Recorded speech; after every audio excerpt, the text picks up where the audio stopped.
Hello दोस्तों, आज हम इस वीडियो में आप लोगों को बताएंगे कि जो एलआरएस स्कीम की समरी के बारे में, यानी जो इसके मेन पॉइंट है उसको हम इस वीडियो में आप लोगों को क्लेरिफाई करने की कोशिश करेंगे, बताएंगे। और इसके सेपरेट वीडियो हमने अलग अलग वीडियो हमने आपको पहले ही वीडियो अवेलेबल करवा दिए हैं। तो आप लोग हमारे प्ले लिस्ट में जा कर के, जहाँ पर फॉरेन एक्सचेंज का जो प्ले लिस्ट है वहाँ से आप डाउनलोड करके देख सकते हैं या वैसे भी देख सकते हैं। ठीक है, आइए हम चलते हैं कि इसका एलआरएस स्कीम का क्या है। तो सबसे पहले हम जान लेते हैं कि जो एलआरएस स्कीम है, एलआरएस स्कीम यानी लिबरलाइज्ड रेमिटेंस स्कीम है। इसका अनाउंसमेंट जो हुआ था वो 4 फरवरी 2004 में हुआ था। और इसमें पहले जब शुरुआती तौर पे क्या था, इसको $25,000 का ही रेमिटेंस किया जा सकता था अब्रॉड के लिए, लेकिन बाद में $25,000 से बढ़ा करके इन्होंने $2.5 लाख कर दिया है। और इसका जो टेनोर होता है, मतलब किस टेनोर में भेजा जा सकता है कि जो 2,50,000 की करंट में जो रेमिटेंस की लिमिट है, वो 2,50,000 की जो रेमिटेंस की लिमिट है, तो उसको कितने समय में हम भेज सकते हैं। ये लिमिट कितने समय के लिए वैलिड है? ये 1 साल के लिए वैलिड है। 1 अप्रैल से लेकर के 31 मार्च तक आप इतना भेज सकते हैं। फिर अगले अप्रैल में फिर आप 2,50,000 तक भेज सकते हैं। स्कीम अवेलेबल नहीं है, कोई कारपोरेट इसको अवेलेबल नहीं, कॉर्पोरेट के लिए अवेलेबल नहीं है, पार्टनरशिप फर्म के लिए अवेलेबल नहीं है, हिंदू अनडिवाइड फैमिली या ट्रस्ट वगैरह के लिए ये अवेलेबल नहीं है। रेमिटेंस है, इसको माइनर भी कर सकता है और इंडिविजुअल भी भेज सकता है। अगर माइनर इसको फंड को अगर भेजेगा, रिमिट करेगा, तो वो भी $2,50,000 तक भेज सकता है। लेकिन उसका जो A2 फार्म होगा, उस A2 फार्म पर उसके नेचुरल गार्जियन के द्वारा साइन किए जाएंगे। जो आपका एलआरएस स्कीम है, एलआरएस स्कीम में मेनली 2 प्रकार के ट्रांजैक्शन होते हैं। पहला ट्रांजैक्शन होता है कैपिटल ट्रांजैक्शन, दूसरा होता है करंट ट्रांजैक्शन। तो कैपिटल ट्रांजैक्शन की अगर हम बात करें तो कैपिटल ट्रांजैक्शन में आपका आता है opening of foreign currency account. Foreign currency account अगर फॉरेन में ओपन करेंगे तो वो इसमें आ जाएगा, या फॉरेन में कोई प्रॉपर्टी अब्रॉड में परचेज करेंगे वो आ जाएगा, या मेकिंग इन्वेस्टमेंट अब्रॉड में कोई इन्वेस्टमेंट करेंगे, या अब्रॉड में कोई अपनी आउंड सब्सिडी या कोई जॉइंट वेंचर एंटिटी का उद्घाटन करेंगे, ओपन करेंगे, चलाएंगे, वहां पर खोलेंगे, या फिर एक्सटेंडिंग लोन या कोई भी लोन देंगे। इसी तरह से हम देख लेते हैं कि करंट अकाउंट ट्रांजैक्शन जो है, करंट अकाउंट ट्रांजैक्शन में आपका क्या क्या आता है। तो करंट अकाउंट ट्रांजैक्शन में आपका पर्सनल विजिट आ जाती है, गिफ्ट डोनेशन आ जाता है, गोइंग अब्रॉड ऑन एम्प्लॉयमेंट के लिए, रोजगार के लिए अगर विदेश में जा रहे हैं वो भी आ जाएगा इसी में। इमिग्रेशन आ जाता है, बिजनेस ट्रिप आ जाती है, मेडिकल ट्रीटमेंट आ जाता है, स्टडी इन अब्रॉड आ जाती है। तो दोस्तों, इन सभी के लिए आपका $2,50,000 रुपए तक आप फ्रीली भेज सकते हैं, आपको कोई रोक टोक नहीं है। अगर आप 2,50,000 से ज़्यादा, जैसे कि अगर आप इमिग्रेशन के लिए जाते हैं तो 2,50,000 से ज़्यादा आप भेज सकते हैं, लेकिन उसके लिए आपको RBI से AT के माध्यम से अप्रूवल लेना पड़ेगा। अगर ये बिजनेस ट्रिप के लिए जाते हैं तो भी आप ज़्यादा भेज सकते हैं, लेकिन वो अप्रूवल आपको लेना पड़ेगा। अगर मेडिकल के लिए की अगर हम बात करें तो मेडिकल में क्या है कि अगर $2,50,000 तक तो आप वैसे ही भेज सकते हैं।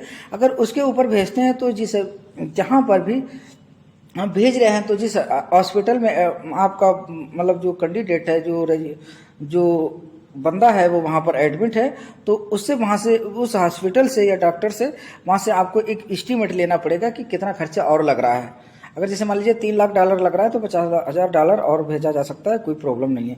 उसी तरह से अगर स्टडी अब्रॉड की करें तो $2,50,000 तक कोई दिक्कत नहीं है, उससे अगर ऊपर भेजेंगे तो वहाँ से एस्टीमेट लेना पड़ेगा यूनिवर्सिटी से। ओके, और अब देखते हैं कि ये जो रेमिटेंस स्कीम है किसके लिए अवेलेबल नहीं है।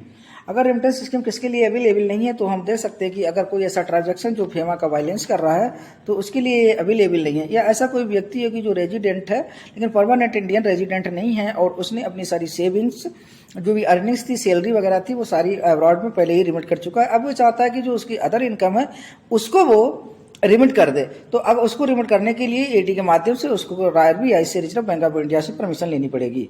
अगर ऐसी कोई कंट्री है जिसको FATF financial action task force ने उसको बैन लगा रखा है या उसको नॉन कोऑपरेटिव कंट्री घोषित किया है, तो उस कंडीशन में भी उस कंट्री में हम पैसा रिमिट नहीं कर सकते हैं। या फिर कोई अगर मान लीजिए कि कोई कंपनी, कोई व्यक्ति है, वो फॉरेन करेंसी कन्वर्टेबल बॉन्ड अगर परचेज करना चाहता है तो उसके लिए हम फंड इस स्कीम के तहत नहीं भेज सकते हैं। आगे बात कर लेते हैं अदर क्लेरिफिकेशन एंड गाइडलाइन की। अदर क्लेरिफिकेशन में क्या है कि नॉट मैंडेट, मतलब ये मैंडेटरी नहीं है, not mandatory remit abroad income on share, कि जो मतलब बाहर में किसी ने शेयर खरीद रखा है किसी कंपनी के, तो उसमें जो अर्निंग हो रही है तो उसको रिमिट करने के लिए इंडिया में जरूरी नहीं है कि वो रिमिट करे। ठीक है, इसके डिटेल में हमने पढ़ाया है। पैन कार्ड मैंडेटरी है अगर आप फंड को भेज रहे हैं। No restriction of frequent visit, मतलब कितनी भी विजिट हो उससे कोई रिस्ट्रिक्शन नहीं है, लेकिन सारी विजिटों को लगा करके $2,50,000 से ज़्यादा खर्चा नहीं होना चाहिए। Remittance can be made any freely convertible currency, किसी भी कन्वर्टिबल करेंसी में इसका वो हो सकता है रिमिटेंस। बैंक को लिए अलाउ नहीं है कि वो फॉरेन करेंसी में इंडिया में अकाउंट खोले। कोई भी बैंकर है वो फॉरेन करेंसी अकाउंट इंडिया में ओपन नहीं कर सकता है। No restriction on ceiling limit if partner LLP pursuing higher authority, अगर किसी LLP का कोई भी पार्टनर है, वो पार्टनर हायर स्टडी के लिए अगर अब्रॉड में जाता है तो उस कंडीशन में उस LLP के द्वारा, उस एंटिटी के द्वारा जो भी खर्चा है वो बेयर किया जाएगा। तो इस केस में 2,50,000 वाली सीलिंग उस पर एप्लीकेबल नहीं होती है। सोल प्रोप्राइटर और इंडिविजुअल की बात करें तो दोनों एक ही होते हैं, इनमें कोई अंतर नहीं होता है। तो इसलिए इन दोनों जैसे मान लीजिए कि ये बंदा है, एक ही प्रोप्राइटर फर्म है, तो दोनों $2,50,000 तक ही पैसा भेज सकते हैं। आगे हम बात करते हैं कि LRS जो फैसिलिटी है is available other than individual, जो इंडिविजुअल के अलावा अवेलेबल है LRS फैसिलिटी, उसके बारे में हम बात कर लेते हैं। और किसके लिए अवेलेबल है तो उसके बारे में हम यहाँ पर बात कर लेते हैं। 1% टोटल फॉरेन एक्सचेंज अर्निंग, अगर कोई फॉरेन एक्सचेंज से जो अर्निंग है जो भी हुई है तो उसमें 1% during the previous 3 year, last 3 सालों से जो भी अर्निंग हुई है, फॉरेन करेंसी में अर्निंग हुई है, उसका 1% या 50 लाख दोनों में से जो कम है वो कमीशन के तौर पे या डोनेशन दिया जा सकता है। अगर हम डोनेशन की बात करें LRS स्कीम के तहत तो 1% फॉरेन एक्सचेंज अर्निंग जो है पिछले 3 सालों की या फिर 50 लाख दोनों में से जो कम है वो डोनेशन के तौर पे दिया जा सकता है। अगला बात करेंगे कमीशन एजेंट अब्रॉड, अगर अब्रॉड में कोई कमीशन एजेंट है जिसने इंडिया में स्थित जो कमर्शियल प्लॉट है या रेजिडेंशियल फ्लैट है तो उसको अगर बेचने में अगर कोई मदद की है तो उसकी अगर कोई कमीशन बनती है तो उसकी कमीशन जो है वो हम इसके तहत देंगे। अगर ऐसा कोई कमीशन एजेंट है जो अब्रॉड का है, उसने अगर प्रॉपर्टी में कोई वो अपना हो कोई बिकवाई है तो उसके लिए उसको मतलब जो कमीशन देंगे तो वो हम 5% जो इनवर्ड अमाउंट हुआ है कि जितना अमाउंट फॉरेन से यहाँ पर आया है उसका 5% या फिर $25,000 दोनों में से जो कम होगा वो उसको देंगे। कितना देंगे, या तो हम 5% ऑफ इनवर्ड रिमिटेंस या फिर $25,000 तक हम उसको एज अ कमीशन के तौर पर दे सकते हैं। आगे अगर हम बात करें इसकी कि मतलब remittance up to the 1 crore पर प्रोजेक्ट, अब इसमें क्या है कि अगर जो मतलब अगर हम बात करें जो कंसल्टेंसी की, अगर हम इंफ्रास्ट्रक्चर के क्षेत्र में अगर हम कंसल्टेंसी अगर लेते हैं अब्रॉड से तो हम 1 करोड़ रुपए तक उसको पर प्रोजेक्ट ट्रांसफर कर सकते हैं। मतलब 1 करोड़ तक रुपए मतलब कर सकते हैं कि अगर हम इंफ्रास्ट्रक्चर में कोई कंसल्टेंसी ले रहे हैं। अगर अदर देन इंफ्रास्ट्रक्चर है तो उस केस में हम 10 लाख रुपए तक उसको रिमिट कर सकते हैं। 10 लाख रुपए।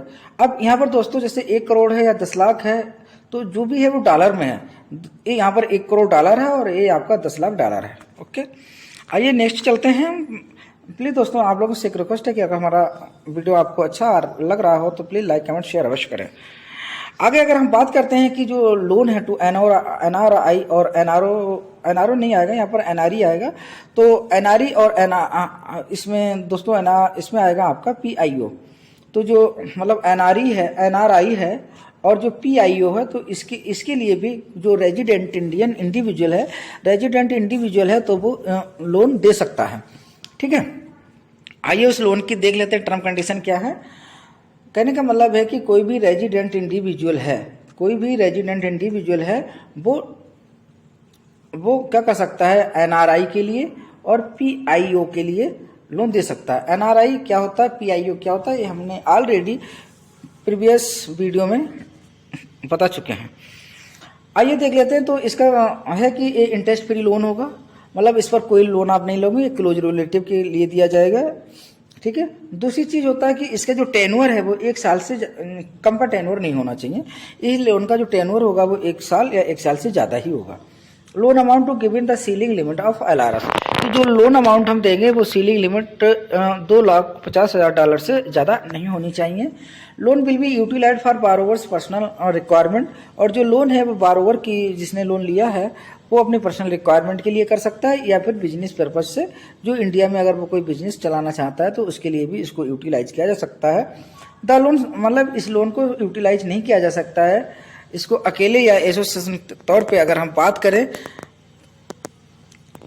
किसी भी एक्टिविटीज में इन्वेस्टमेंट, कहने का मतलब ये है कि अगर किसी भी बंदे ने अगर फॉरेन में मतलब किसी भी रेजिडेंट है तो उसकी अगर कोई फर्म है तो उस फर्म में कोई दूसरा रेजिडेंट जिसको हमने पैसा लोन दिया है वो इंडियन रेजिडेंट की फर्म में इन्वेस्ट आउटसाइड इंडिया में जो है वो प्रोहिबिटेड है।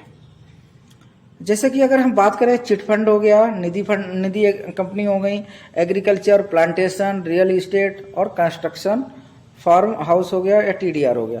लोन जो होता है, लोन का जो अमाउंट होगा वो एनआरओ और एनआरई अकाउंट में क्रेडिट कर दिया जाएगा।